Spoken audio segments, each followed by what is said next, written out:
नमस्कार मित्रों, मैं विकास शाक्या एक बार फिर से आप सबका स्वागत करता हूं अपने चैनल पर। और आज हम डिस्कस करने जा रहे हैं मांडुक्य उपनिषद के 3 स्टैंजास। ठीक है, ये श्लोक नहीं है, ये गुरु और शिष्य का जो डिस्कशन है संस्कृत में, वही हमारी जो बुक है जिसको मैं रेफ़र करता हूँ, जो गीता प्रेस गोरखपुर की है, जो ईशावास्य उपनिषद पर लिखी गई है, शंकराचार्य का जो भाष्य है उसको ही रेफ़र मैं करता हूँ। तो यहाँ पर आप जो देख रहे हैं ये 3 स्टैंजास, ये गुरु शिष्य का डिस्कशन है। और इसमें आज जो हम डिस्कस करेंगे वो 2 स्टेजेस के बारे में डिस्कस करेंगे, जो हमारी आत्मा के 2 और चेतना की जो स्टेजेस हैं उनको डिस्कस करेंगे। पिछले वीडियो में हमने पहली चेतना को डिस्कस किया था, जो हमारी जागृत अवस्था की चेतना है। जागते समय जो हमारी चेष्टाएं होती हैं, जो कर्म हम करते हैं, वो पूरी तरह से किससे प्रभावित होते हैं? अपरा में जो प्रकृति के 3 गुण हैं, 24 तत्व हैं, मन बुद्धि अहंकार है, इसी से सब कुछ प्रेरित होता है, लेकिन वो जागृत अवस्था में होता है, जागते समय। ठीक ऐसा ही सुषुप्तावस्था यानी सोने की अवस्था, जिस समय हम सो रहे होते हैं और सपने देख रहे होते हैं, वो भी एक स्टेज है। फिर उसके बाद एक तीसरी अवस्था है जिसमें हम सो तो रहे होते हैं लेकिन सपने नहीं देख रहे होते, कुछ भी पता नहीं होता, पूरी तरह से अविवेक हमें घेर के रखता है, हमें खुद का भान नहीं होता कि हम हैं भी या नहीं हैं। हम ये भी नहीं सोच पाते कि हम हैं भी या नहीं हैं। हम किसी स्टेज में नहीं होते, हम शून्य होते हैं, बिल्कुल ऐसा लगता है हम हैं ही नहीं, लगता ही नहीं है कुछ, बेसिकली कहा जाए तो लगता ही नहीं है कुछ, फिर भी हम होते हैं। इसका मतलब हमारे होने के कारण वो एक जो स्थिति है जिसमें हम महसूस ही नहीं कर पाते कि हम हैं भी या नहीं भी, जहाँ पे बिल्कुल अविवेक की स्थिति होती है हमारे स्तर पर सोते समय, जहाँ हम सपने भी नहीं देख रहे होते, वो भी एक चेतना ही है। तो उस चेतना का अनुभव ना करते हुए भी हमें ये पता है कि वो भी एक चेतना है। चेतना क्यों है? क्योंकि उस समय भी हम जीवित रहते हैं, हमारे शरीर में प्राण रहते हैं, इसलिए उसे भी एक चेतना कहा गया है, जहाँ पर हम कुछ नहीं समझ पाते कि हम कहाँ हैं। ठीक है, तो इन दोनों चेतना के इन दोनों स्तरों के बारे में आज हम डिस्कस करेंगे इन 3 श्लोकों में। ठीक है, तो आइए, श्लोक नहीं स्टैंजास, तो यहाँ पर जो गद्य हैं, मतलब जो डिस्कशन है गुरु और शिष्य का, उसके बारे में हम डिस्कस करेंगे। तो यहाँ पर चौथे श्लोक में हम देखते हैं कि क्या कहा जा रहा है गुरु के द्वारा। गुरु जो है यहाँ पर ये बता रहे हैं कि आत्मा का जो दूसरा अंश है, यानी आत्मा की जो दूसरी स्टेज है, या फिर ये कह लीजिए कि चेतना की जो दूसरी स्टेज है, उसको हम क्या कहते हैं? तेजस कहते हैं। ठीक है, ये विषय शून्य होती है। ऐसा क्यों है, अभी हम डिस्कस करेंगे। यह अंतःप्रज्ञ है, क्यों कहते हैं, ऐसा भी डिस्कस करेंगे। और सूक्ष्म भोग, ये भी डिस्कस करेंगे। लेकिन उससे पहले हम ये देखते हैं कि यहाँ पर भी वही 7 अंग और 19 मुख इसके भी बताए गए हैं। क्यों है ऐसा? पिछला जो वीडियो है आप उसे देखिएगा, जिसमें हमने जागती हुई अवस्था यानी जागृत अवस्था का डिस्कशन किया है। उस जागृत अवस्था का डिस्कशन करते समय भी हमने ये डिस्कस किया कि हमारा जो भोग है वो 7 अंगों और 19 मुखों के माध्यम से होता है। वो पिछला वीडियो देख लीजिएगा। 19 मुख कौन कौन से हैं? वो कुछ नहीं है, वो इंद्रियां ही हैं। मुख क्यों कहा गया है? क्योंकि ये इन इंद्रियों से ही हम आभास करते हैं, ये इंद्रियां ही इनपुट का काम करती हैं। तो कुल मिलाकर के मुख को मुख नहीं कहा गया है, मेटाफोरिक लैंग्वेज है। इंद्रियां, हमारी जितनी भी इंद्रियां हैं, कान है, आँख है, ज्ञानेंद्रियां और हमारी जो कर्मेंद्रियां हैं, इनको मिला करके यही तो इनपुट का काम करती हैं। तो कुल मिलाकर के जो कुछ भी हमारी बॉडी में इनपुट का काम करता है, यानी बाहर से जो है अनुभव को प्राप्त करने का काम करता है, किसी चीज़ को देख करके उसके प्रति लालच आना, ये भी क्या है? आँखों से ही तो ये इनपुट ले रहा है। ये जो लालच आ रहा है ये आंखों से ही आ रहा है। तो ये आंखें भी क्या कर रही हैं? इनपुट का काम कर रही हैं उस वासना को जीने के लिए जो इस अपरा में व्याप्त है। क्योंकि ये इनपुट का काम कर रही हैं, तो जितनी भी इंद्रियां इनपुट का काम कर रही हैं उन सभी को मुख कह दिया गया है। क्योंकि जो कुछ भी इनपुट लेता है वही मुख है, और जो कुछ भी भोगने के लिए हम बोलते हैं वो भी मुख ही है। इसलिए भोगने वाला, उत्सर्जन स्थान, यानी यहाँ से जिन भोगों को हम उत्सर्जित करते हैं, जिन भोगों को भोग करके हम अपने आप को शांत कर लेते हैं, ये उसका उत्सर्जन स्थान भी है और ये इसका ग्रहण स्थान भी है। इसके बारे में पिछले वीडियो में हमने डिस्कस किया है। ये मांडुक्य उपनिषद है, बड़े ध्यान से समझिएगा। इसकी लैंग्वेज और इसके जो अर्थ है ना, बड़े ही अंदर तक बिल्कुल गूढ़ हैं। और छोटे से छोटा होने के बावजूद भी मांडुक्य उपनिषद बहुत छोटा उपनिषद है। सबसे छोटा उपनिषद हमारी जो इंडियन लिटरेचर है, उपनिषदों का जो लिटरेचर है, उसमें सबसे छोटा उपनिषद यही उपनिषद है, मांडुक्य उपनिषद। इसमें केवल 12 श्लोक हैं, 4 खंड और 12 श्लोक। हर खंड में कुछ कुछ बातें बताई गई हैं। ठीक है, तो अभी जो हम पढ़ रहे हैं ये उस खंड के बारे में बात कर रहे हैं जहाँ चेतना के अलग अलग स्तरों के बारे में बताया जा रहा है। ठीक है, तो ये जो लैंग्वेज है इसकी थोड़ी टफ है, इसलिए आप इसको हो सकता है कि आपको बार बार देखना पड़े। लेकिन अगर आपको एक बार ये चीज़ समझ में आ गई तो भगवत गीता जो है वो भगवान की कृपा से आपको और आसान लगेगी बेसिकली, और अच्छा लगेगा और आनंद आएगा। आसान और कठिन की बात ही नहीं है, ईश्वर की कृपा के बिना हमारी प्रज्ञा खुल ही नहीं सकती, इसलिए उसे आसान और कठिन की संज्ञा देना सही नहीं है। आप ये समझ जाइए कि आप और अधिक आनंद का अनुभव करेंगे। भागवत गीता, अष्टावक्र गीता, कोई भी गीता, परमात्मा के किसी भी ज्ञान को सुनने के लिए, समझने में जो कुछ भी आपको परेशानियां होती थीं और आनंद में जिस तरह का आप कमी महसूस करते थे, अब वो आनंद और बढ़ता जाएगा। ठीक है, यानी कि इन चीज़ों को जानने के बाद और आनंद आएगा। आनंद की कमी कभी नहीं होती। जब आप अज्ञानी होते हैं लेकिन ईश्वर से प्रेम है, तब भी आप आनंद में होते हैं, तब भी आपको कुछ महसूस नहीं होता। अज्ञान की स्थिति में भी, जब कुछ भी नहीं पता होता, असल में ज्ञान का त्याग करने के बाद ही तो ईश्वर प्राप्त होता है। ज्ञान ईश्वर प्राप्ति का साधन है, लेकिन ईश्वर प्राप्ति से पहले उस ज्ञान को भी त्याग देना पड़ता है। क्यों? क्योंकि वो ज्ञान भी उन्हीं को समर्पित करना होता है। क्यों? क्योंकि ईश्वर खुद वो ज्ञान है जिसे पाने के लिए आप जा रहे हो। तो जो ईश्वर स्वयं ज्ञान है, तो फिर उस ज्ञान को जो तुम्हारे मन में, तुम्हारी बुद्धि में अटका है, हमारी बुद्धि में अटका है, उसको भी जितना भी हमने प्राप्त किया है, उसे भी ईश्वर के चरणों में समर्पित कर दिया जाता है। ठीक वैसे ही जैसे अर्जुन ने किया, हाथ जोड़कर बैठ गया कि मेरा जितना ज्ञान है, जो मैंने अभी आपके सामने रखा, वो सब का सब मेरे काम नहीं आ रहा, मैं कोई निर्णय नहीं ले पा रहा, और अब मैं आपके सामने बैठा हूँ। तो इस तरह से जो समर्पण की स्थिति है, वो समर्पण की जो स्थिति है, जब तक वो नहीं आती, तब तक ईश्वर प्राप्ति या अपने आप को या अपने स्वरूप को आप नहीं जान पाते। ठीक है, और इसी चीज़ को समझने के लिए ये पूरा का पूरा उपनिषद जो शास्त्र है, ये जो हमारा लिटरेचर है उपनिषदों वाला, ये पूरा लिखा गया है। ठीक है, और ये लिखा भी गया तब जब उत्तर वैदिक काल आया, पोस्ट वैदिक एरा। एक प्री वैदिक एरा था और एक पोस्ट वैदिक एरा था। प्री वैदिक एरा में सिर्फ ऋग्वेद था, इस बात को याद रखिएगा। बड़ा अच्छा एक तरीके का ये बड़ा अच्छा जो है जनरल नॉलेज की चीज़ भी है, और अपने जो सनातन धर्म है उसको जानने वाले को ये पता भी होना चाहिए कि हाँ, जो प्री वैदिक एरा था उसको हम उसमें सिर्फ और सिर्फ ऋग्वेद था। ऋग्वेद के बाद जो पोस्ट वैदिक एरा आया, पोस्ट वैदिक एरा में ऋग्वेद के 4 हिस्से किए गए, उसके ब्राह्मण ग्रंथ लिखे गए, और उसके लिए उपनिषद, टीकाएं, सब कुछ लिखी गई, वेदांग लिखे गए। ऋग्वेद के अलावा जो कुछ भी हम यहाँ पे डिस्कस करते हैं, चाहे वो वेदांग हो, चाहे उपनिषद हो, जो कुछ भी है, या जो भी ब्राह्मण ग्रंथ हैं, आरण्यक हैं, जो भी हैं, वो सब के सब उत्तर वैदिक यानी पोस्ट वैदिक एरा के माने जाते हैं। और कैसे डिसाइड किया था हमारे जो इतिहासकार हैं, ये डिवीज़न जो है, ये हमारे आज के इतिहासकारों के हिसाब से मैं बता रहा हूँ, इसका आधार ऋग्वेद और ऋग्वेद के अलग अलग भाग किए गए, उसके आधार पर आप अलग तरीके समझ सकते हैं। और हमारे जो इतिहासकार हैं, उन्होंने डिवीज़न कैसे किया, उन्होंने जो डिवीज़न किया है वो इस बेस पे किया है कि लोहा कब मिला, हमारे देश में लोहा कब मिला। लोहा मिला उनको, जिस समय से लोहा मिला उस समय के बाद के समय को वो पोस्ट वैदिक एरा कहते हैं। लेकिन हमारी जो हमारा जो सनातन धर्म है, उसमें जो प्री वैदिक एरा है, जो ऋग वैदिक एरा है, उसको ऋग वैदिक एरा कहते हैं, प्री वैदिक एरा को। और ऋग्वेद के अलावा जहाँ से भी ये सारी चीज़ें शुरू हो गई, वो पोस्ट वैदिक लिटरेचर कहा जाता है। जहाँ ब्राह्मण ग्रंथ, जहाँ उपनिषद, ये सब शुरू हो गए समझाने के लिए वेदों को, वहाँ से सारा का सारा हमारा क्या कहा जाता है, पोस्ट वैदिक एरा कहा जाता है। ठीक है, और वहीं से ज्ञान की उत्पत्ति होती है, पोस्ट वैदिक एरा से। ये सारा ज्ञान खुलना वहीं से शुरू होता है सभी के लिए। ठीक है, ये संपूर्ण विश्व में हर एक के लिए खोल दिया जाता है उत्तर वैदिक काल में। महर्षि वेदव्यास जी द्वारा रचित जो ऋग्वेद है, उसके कई हिस्से होते हैं। ठीक है, 4 हिस्से हो जाते हैं। इसीलिए वेद, क्योंकि जो हमारे वेद व्यास जी हैं, उन्होंने वेद के भाग किए, बराबर भाग किए, 4 भाग किए, तो इसीलिए उनको वेद का भाग करने के कारण उन्हें व्यास का नाम दे दिया गया। असल में उनका असली नाम कृष्ण द्वैपायन था। उनका असली नाम वेद व्यास नहीं था, उनका असली नाम कृष्ण द्वैपायन था। क्योंकि उन्होंने वेदों के हिस्से किए, तो हिस्से को कहते हैं संस्कृत में व्यास करना। हिस्से करने का मतलब व्यास करना। व्यास एक शब्द है जिसका मतलब होता है हिस्से करना किसी चीज़ के। तो वेदों का उन्होंने हिस्से किए 4, इसलिए उन्हें वेद व्यास नाम दे दिया गया। ठीक है, इसलिए उनको वेद व्यास कहा जाता है। ठीक है, असली नाम उनका कृष्ण द्वैपायन था। ठीक है, इसको याद रखिएगा, अच्छी चीज़ है, पता होनी चाहिए। ठीक है, तो अब हम बात करते हैं इस पे। आत्मा का दूसरा अंश जो तेजस है, ये सपने वाली अवस्था है जिसमें हम सो रहे होते हैं और सपने देख रहे होते हैं। ठीक है, यहाँ पर भी 7 अंग और वही 19 मुख हैं।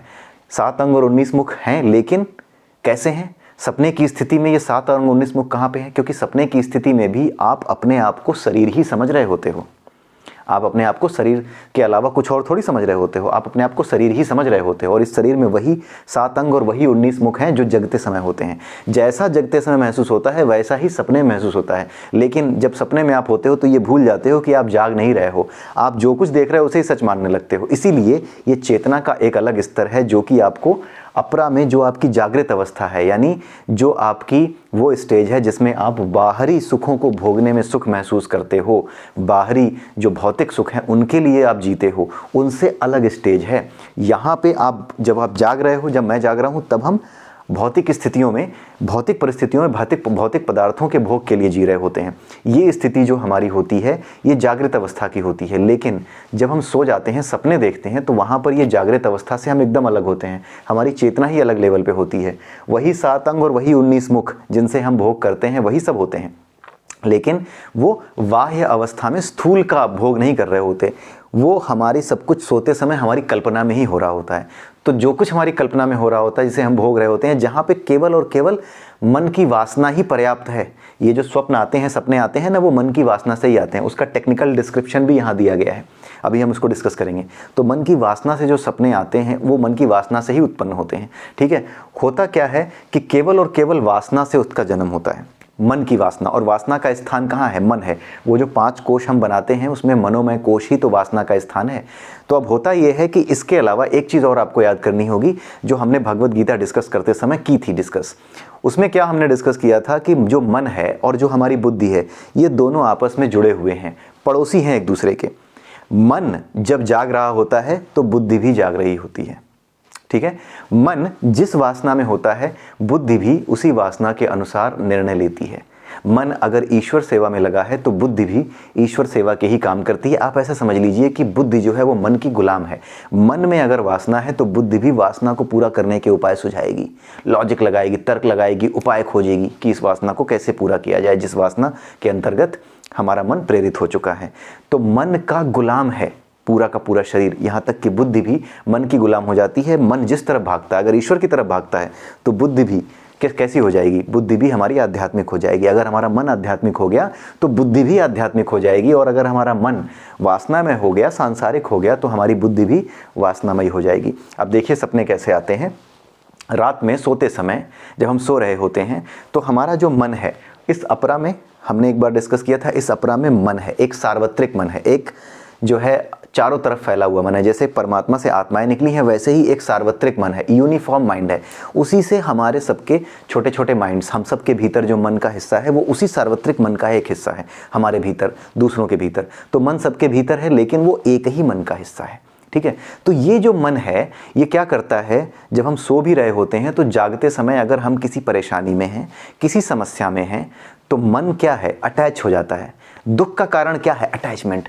तो मन जब ज़्यादा अटैच होता है, किसी परेशानी में है आप सोने से पहले, या फिर सोने से पहले बहुत ज़्यादा खुश हैं, कल कुछ होने वाला है आपके जीवन में नया, बहुत अच्छा, जिसको आप बहुत अच्छा समझते हैं, तो मन जिस चीज़ से अटैच है, चाहे सुख से चाहे दुख से, तो वो क्या होता है, वो एक्टिवेशन उसका ज़्यादा हो जाता है, वो एक्टिव ज़्यादा हो जाता है।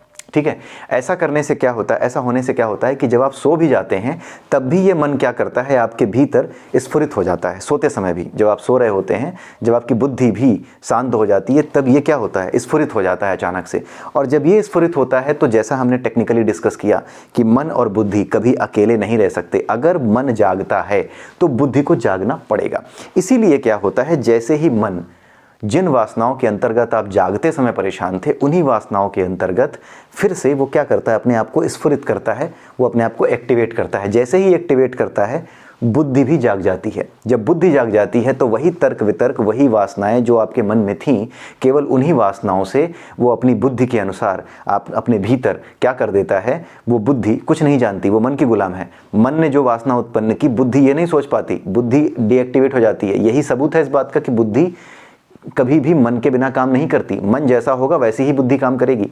तो जैसे ही आपकी बुद्धि जागती है, उसे कोई मतलब नहीं है कि क्या चल रहा है, उसे बस इससे मतलब है कि मेरा मन क्या कर रहा है। वो किसी वासना के अंतर्गत है तो उसी वासना के अंतर्गत उसको वो देखने लगता है, अपने भोगों को देखने लगता है, अपने सुख और दुख को कुछ और तरीके से सपने में दिखने लगते हैं। कुछ बुरा होने की आशंका थी, जैसे अगर आपको डर लग रहा है कि कहीं पुलिस न पकड़ ले जाए, और सोने से पहले आपने यही देखा कि कहीं पुलिस का चक्कर ना पड़ जाए, कहीं थाने दरोगा ना हो जाए, ऐसा सोचते हुए अगर आप सो गए तो मन में ये जो चीज़ रह गई, ये जो दुख जिस वासना की वजह से था, जिस चीज़ की वजह से भी था, वो क्या करेगा, वो मन एक्टिवेट होगा, बुद्धि भी एक्टिवेट होगी, और मन वही वासना जो आपको दिखाएगा। बुद्धि जब उसको समझ नहीं पाती है, वो बिल्कुल ऐसे रहती है, बिल्कुल डीएक्टिवेट, निष्क्रिय, वो पागलों वाली स्थिति आप समझ लीजिए। उसे नहीं पता है कि सही क्या है, गलत क्या है, जाग रहा हूँ कि सो रहा हूँ, बस उसे जो दिख रहा है, मन ने जो दिखाया उसने उसको देखा, और देखते ही क्या किया, वही सब कल्पनाएं की, वही सब निर्माण कर लिया। वैसा ही शरीर जैसा आपका जागते समय होता है, उसी शरीर की कल्पना करके उसने क्या किया, उसी दुख को भोगना शुरू किया जो उसे अब दिख रहा है। सपने में वाकई में दिखने लगा कि हाँ पुलिस पकड़ के ले जा रही है, अब वो वाकई में परेशान हो रहा है उसी सपने में, क्योंकि बुद्धि ही विचलित हो जाती है। बुद्धि जब विचलित हो जाती है तो आप भी सपने में विचलित महसूस करते हो। वो बुद्धि क्या करती है, आपको सपने की स्थिति और जो जागने की स्थिति है, उन दोनों के बीच के भेद को खत्म कर देती है। कर नहीं देती है, वो कुछ कर ही नहीं पाती है, क्योंकि मन उसको दिखा रहा है। आपकी बाकी इंद्रियां सो रही हैं, आपकी बुद्धि जो थी वो केवल और केवल मन के साथ संयुक्त होती है, आपके शरीर को अकेला छोड़ देती है। जब मन आप जब जाग रहे होते हो, जब जागृत अवस्था में होते हो, चेतना जब जागृत अवस्था वाली होती है, उस स्थिति में मन, बुद्धि और आपकी जागने वाली चेतना तीनों जब संयुक्त होती है, तब आप सही सही डिसीजन लेते हो इस भौतिक संसार में। लेकिन जब आप सो रहे होते हो, ये इंद्रियां सो रही हैं आपकी, हाथ पैर आँख वाँख, असली आँखें, असली कान, ये जो आपके दिखते हैं, ये सब सो रहे हैं। तो फिर सोते समय सपने की स्थिति में जो आँख और कान, जो 7 अंग और 19 मुख हैं, वो क्या हैं, वो इन्हीं आँखों का, इन्हीं कानों का एक सूक्ष्म रूप है। यहाँ पे स्थूल है, लेकिन सपने में वो सूक्ष्म है। सपने में भी तो किसी आंख से ही कुछ देख रहे होते हो, वो कौन सी आंख है, आपकी आंख तो, भौतिक आंख तो बंद है। तो जो आंखें, जिन आंखों से आप सपने में देख रहे होते हो, उन्हीं आंखों को या उन्हीं इंद्रियों को सूक्ष्म स्थिति कहा गया है। आपकी स्थूल इंद्रियों की सूक्ष्म अभिव्यक्ति उसी चीज़ को कहा गया है। ध्यान से समझिएगा, ठीक है। तो केवल और केवल वासना की जरूरत है वहाँ पे, और आप क्या करने लगते हो, आपका मन प्रेरित हो जाता है। मन प्रेरित होता है तो बुद्धि प्रेरित होती है, और जैसी कल्पना मन करता है वैसी ही बुद्धि सोचने लगती है, उसी तरह से विचलित होने लगती है। वो ये नहीं जानती, वो निर्णय नहीं कर सकती कि वो जाग रही है कि सो रही है, क्योंकि ये जागृत अवस्था की चेतना ही नहीं है। ये चेतना का दूसरा स्तर ही है, जिसको तेजस कहते हैं। इस चेतना के स्तर में मन, बुद्धि केवल संयुक्त होकर के काम कर रहे होते हैं। बुद्धि फिर आपके कंट्रोल में नहीं रहती, इसलिए वहाँ जो बुद्धि है, जो मन की अलग स्थिति है, उस जगह पे आपकी बुद्धि अलग तरीके से काम कर रही होती है, और वहीं से आप दूसरी दुनिया से जुड़ना शुरू होते हो। यानी परा का चक्कर वहीं से शुरू हो जाता है, क्योंकि अब ये शरीर उस समय कुछ नहीं है। क्योंकि देखा जाए तो सपने की स्थिति में जो सपना आप देख के परेशान हो रहे हो, वो सपना वाकई में आपके लिए सच नहीं है, लेकिन आपको सच लग रहा है। तो वो किस दुनिया का सच लग रहा है, यानी वो इस शरीर की चेतना के सोने के बाद वो दूसरी दुनिया सच लग रही है। तो वहीं से क्या होता है, इस शरीर के सोने के बाद की जो चेतना है वहीं से शुरू होती है, ठीक है। तो ये होता है, ये तेजस अवस्था है, और ये केवल मन के स्फुरण से, यानी सोते समय भी मन क्या करता है, जागता रहता है। ये आप देख सकते हैं, बहुत से वीडियोस यूट्यूब पे भी पड़े हैं, इन बातों को और जगहों पे भी समझाया गया है कि सोते समय भी मन जागता रहता है, ठीक है। इस स्थिति में, तेजस की स्थिति में मन जाग रहा होता है। मन सदैव है इस दुनिया में, अपरा में जब तक हो मन सदैव है, ठीक है। तो फिर मन बिल्कुल निष्क्रिय कब होता है, उसके बारे में बताया गया है अगली अवस्था में। तो दूसरी अवस्था आपने देखी आत्मा या चेतना की, जिसको क्या कहते हैं, तेजस। अब तीसरी अवस्था हम देखते हैं, उसको क्या कहते हैं, उसको कहते हैं प्रज्ञा अवस्था। इस अवस्था में क्या होता है, ना तो नींद होती है। अब अच्छा, इससे पहले कि 5वां पढ़ें, ये बताना मैं भूल गया, विषय शून्य अंतः प्रज्ञ सूक्ष्म भोग, इसके बारे में आपको समझ में आ गया होगा। अंतः प्रज्ञ विषय शून्य क्यों कहा गया है, क्योंकि ये वास्तविक विषय नहीं है। बाहर जो दिखते हैं वो वास्तविक विषय नहीं है, केवल विषयों की कल्पना है, ठीक है। विषय भी नहीं है, बेसिकली वो कल्पना है केवल मन की। जब आप सपने में जो कुछ देख रहे हैं, वो उसी स्थिति में, उसी भोग की स्थिति में आपको स्फुरित कर रहा है। जिस चीज़ से आप ग्रसित हैं, जिस वासना से ग्रसित हैं, उसी से आपको बस प्रेरित कर रहा है। वास्तविक विषय नहीं है, वास्तविक विषय है ही नहीं, क्योंकि आप सपने में हो, जब जाग रहे हो तब तो वास्तविक विषय की तरफ भागोगे।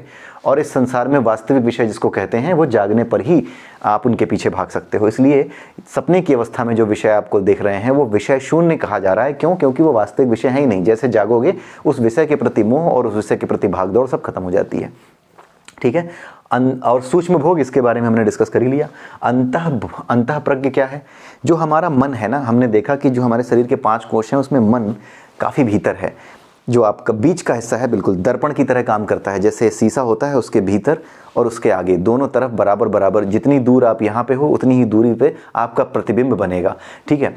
तो जो कुछ भी है मन, जो हमारा है वो ज़्यादा अंदर स्थित है, हमारी इंद्रियां बाहर हैं, देख सकती हैं, लेकिन जो अंतः प्रज्ञा है यानी कि जो हमारा मन है वही अंतः प्रज्ञ है।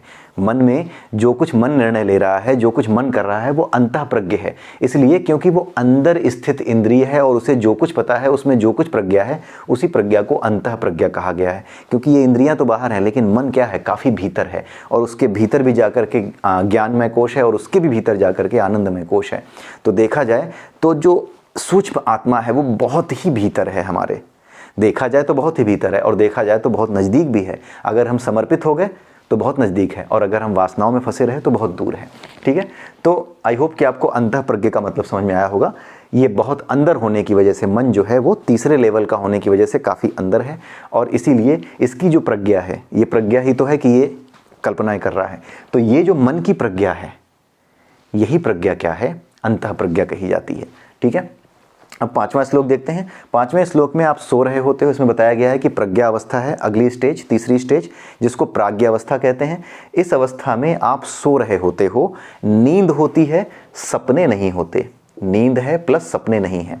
ऐसा क्यों हो जाता है?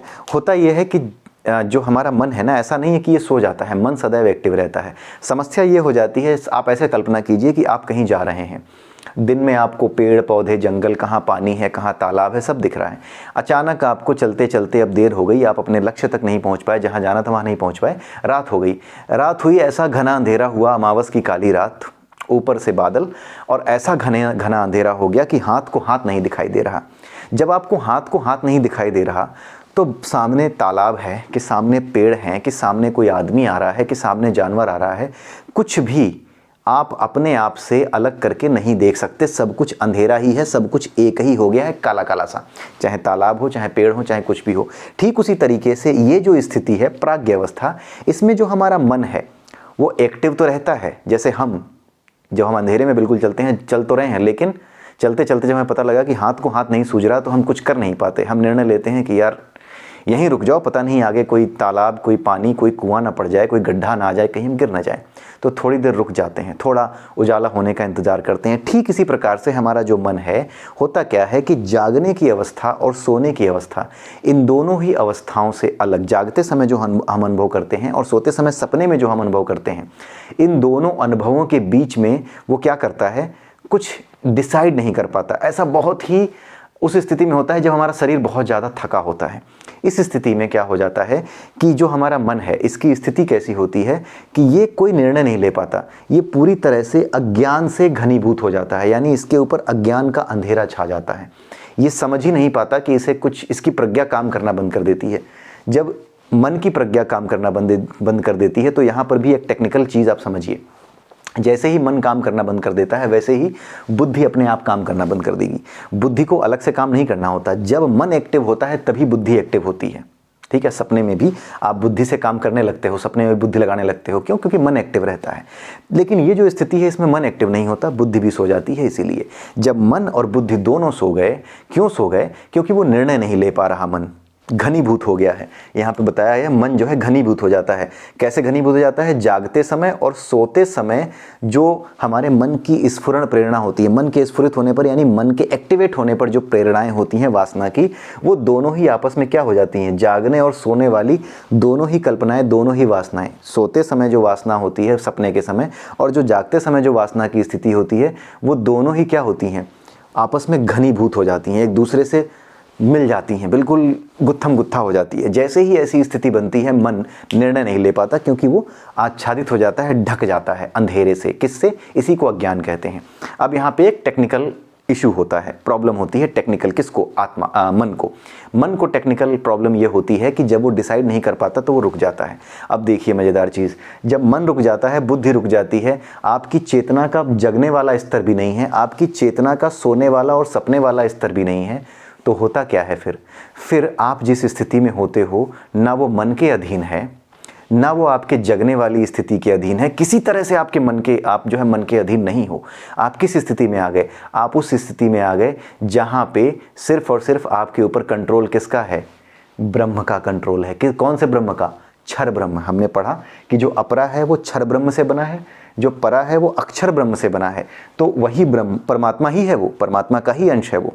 ठीक है। तो जो क्षर ब्रह्म है, जो परमात्मा है, जो ब्रह्म है, वही ब्रह्म की जो स्थिति है, उस ब्रह्म की स्थिति को हम अनुभव करने लगते हैं। वो आनंदमय स्थिति है जहाँ पे कोई वासना नहीं है, ठीक है। लेकिन हम उसका अनुभव ना करते हुए भी उस चेतना को जानते हैं, क्योंकि हमें पता है, जगने पर हम ये अनुभव कर पाते हैं कि ऐसी भी एक चेतना की स्थिति आती है जहाँ ना हम सपने देख रहे होते हैं, ना हम उसमें ना सपने होते हैं, और ना ही ऐसा होता है कि हम ये जान पाते हैं कि हम सपना नहीं देख रहे हैं, हम सो रहे हैं पूरी तरह से। मतलब हम कोई कल्पना नहीं कर सकते। अगर ये कल्पना कर ही पाओ कि मैं तो सो रहा हूँ, तब तो आप सो ही नहीं रहे हो, राइट। तो वो ऐसी स्थिति होती है जहाँ सपने भी नहीं हैं और पूरी नींद है, और आपको अपने अस्तित्व का ज्ञान भी नहीं है कि आप कुछ हो भी या नहीं, कुछ भी ज्ञान नहीं है। अविवेक की स्थिति है, पूरी तरह से घना अंधेरा है। तो इस स्थिति में जब मन भी डीएक्टिवेट हो जाता है, तो इस स्थिति में जहाँ पे आप रहते हो, जो कई सालों के बाद योग करने के बाद जो लोग योगाभ्यास करते हैं ना, वो इसी मन को इस स्थिति में लाने का, इस लेवल पे लाने का प्रयास करते हैं।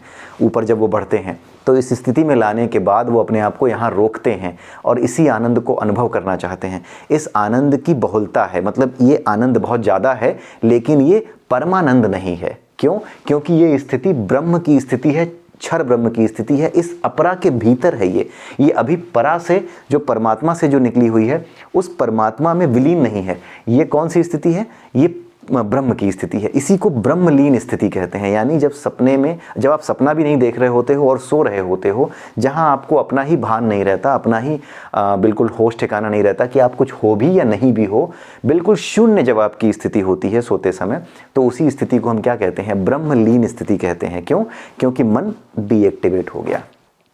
मन है और ब्रह्म है, उसी ब्रह्म से जो है सारी आत्माएं हैं, वही ब्रह्म सारी आत्माओं का नियामक है, वही सबके भीतर बह रहा है ऊर्जा बन करके, परमात्मा, ठीक है। तो जब आपके भीतर से मन डीएक्टिवेट हो गया, टेक्निकली कैसे भी डीएक्टिवेट हो गया, आप सो रहे हैं, उसके ऊपर मन कोई डिसीजन नहीं ले पा रहा, कैसे भी टेक्निकली कैसे भी हो गया, जैसे भी हो गया, आप उसी स्थिति में पहुंच गए जिस स्थिति में योगी और ज्ञानी पहुंचने का प्रयास करते हैं, यानी ब्रह्मलीन स्थिति। इसी स्थिति को ब्रह्मलीन स्थिति कहा जाता है या प्राज्ञावस्था कहा जाता है। यहाँ से इसको एक और अवस्था कहा जाता है, चेतोमुख कहा जाता है। ये प्रज्ञा घनन अवस्था क्यों कही जाती है?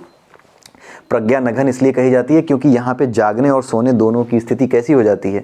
दोनों से ढक जाता है, दोनों गुत्थम गुत्था हो जाते हैं, इसलिए घनीभूत हो जाता है। घनन मतलब घना हो जाना, जिसमें निर्णय ही न कर पाओ कि कौन सा बिंदु कहाँ से, कौन सा धागा कहाँ से निकल रहा है। इसीलिए इसको प्रज्ञा नघन कहा जाता है, क्योंकि यहाँ पे मन डिसाइड नहीं कर पाता कि कौन सा जागृत अवस्था है या कौन सी सुषुप्त अवस्था है, मैं कहाँ हूँ, इसको ही डिसाइड नहीं कर पाता, तो वो रुक जाता है। रुकने की वजह से इसको प्रज्ञा नघन अवस्था कहते हैं, और इसके रुकने की वजह से जिस अवस्था में हम पहुँच जाते हैं उसी को ब्रह्मलीन अवस्था कहा जाता है। और इसी को चेतोमुख कहा जाता है। क्यों? क्योंकि ये चेतना का वास्तविक मुख है। मुख क्यों है? चेतना का वास्तविक स्रोत है। क्यों? क्योंकि यहीं से सोते समय सपने देखने वाली स्टेज और जागृत अवस्था जहाँ हम जाग रहे होते हैं, इन दोनों अवस्थाओं का द्वार है, ये दरवाजा है। अभी तो रुका हुआ है मन कन्फ्यूज़न की वजह से कि हम भाई क्या करें, अज्ञान से आच्छादित है। लेकिन जैसे ही ठीक है चेतना वापस अपने किस में आएगी, आप वापस आपके जो है जागृत अवस्था में या तेजस अवस्था में, जहाँ आप सपने देखते हो, किसी भी एक स्थिति में जाएगी, तो वो यहीं से जाती है।